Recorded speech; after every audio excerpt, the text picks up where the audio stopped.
Howdy folks, welcome to CS 120 Honors. In this video, we are going to introduce ourselves, the instructors, and we're going to review some course goals, and finally go over the syllabus.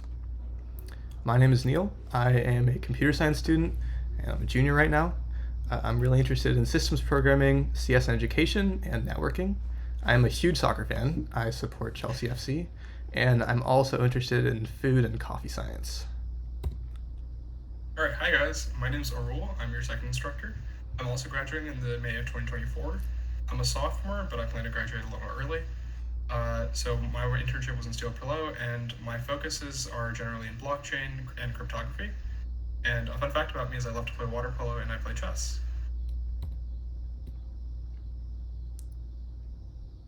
So what is this course? So the course is generally considered an add-on for CS 128.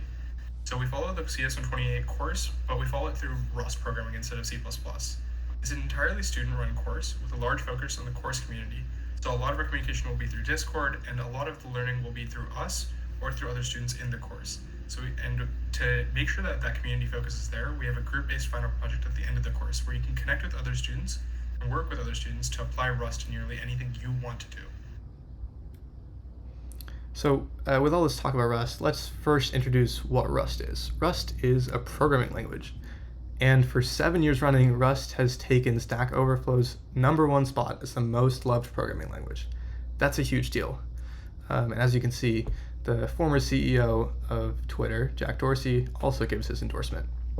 Anyways, so most people take this course because, #1, Rust is a super cool programming language.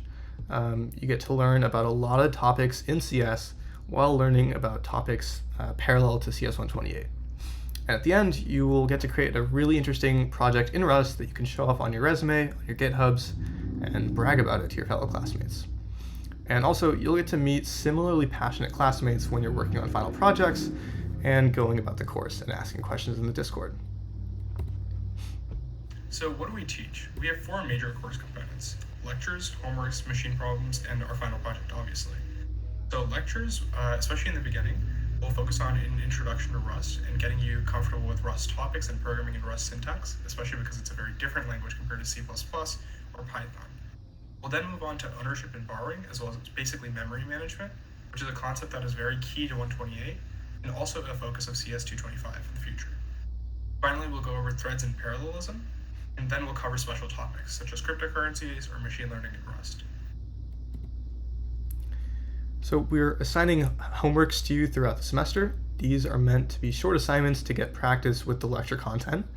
We will be assigning 1 to 2 a week only for the first half of the semester, and these will be posted and submitted on Prairie Learn.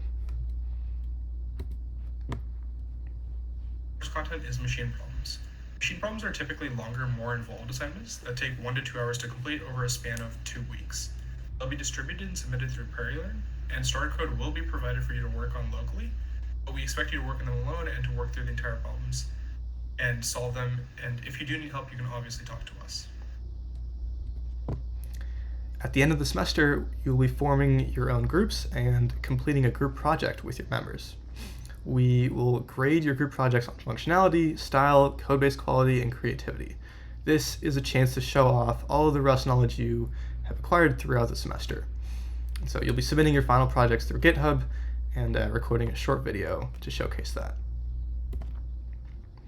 So this is a brief timeline of the semester.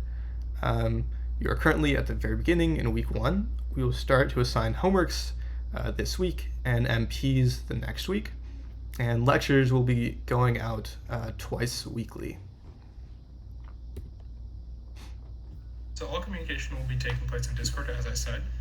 We're currently finalizing our office hours and the times you can come and talk to the staff directly, but all the information, once it's finalized, will be posted on Discord, as well as ways to reach out to us.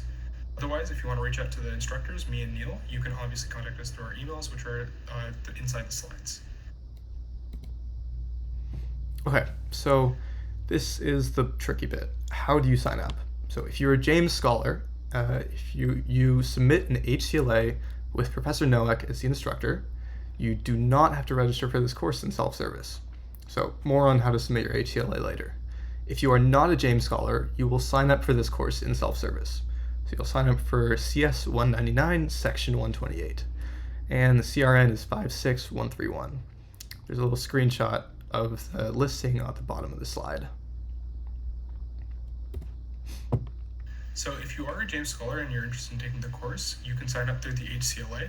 It's very important that you do not register for the course in self-service, and you are registered for CS 128 in self-service already.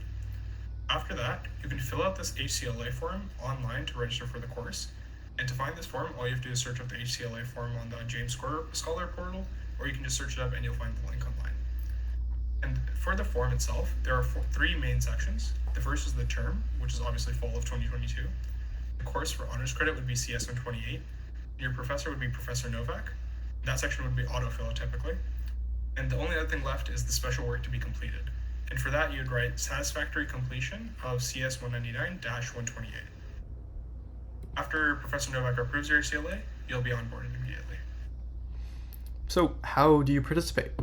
We have an onboarding Google form to get you set up with all of the PraeLearn and the HCLA and all these important details that we've covered in the video. So the link to this form is in the description. It's also on the screen. Fill that out as soon as possible to get yourself onboarded. Thanks, folks.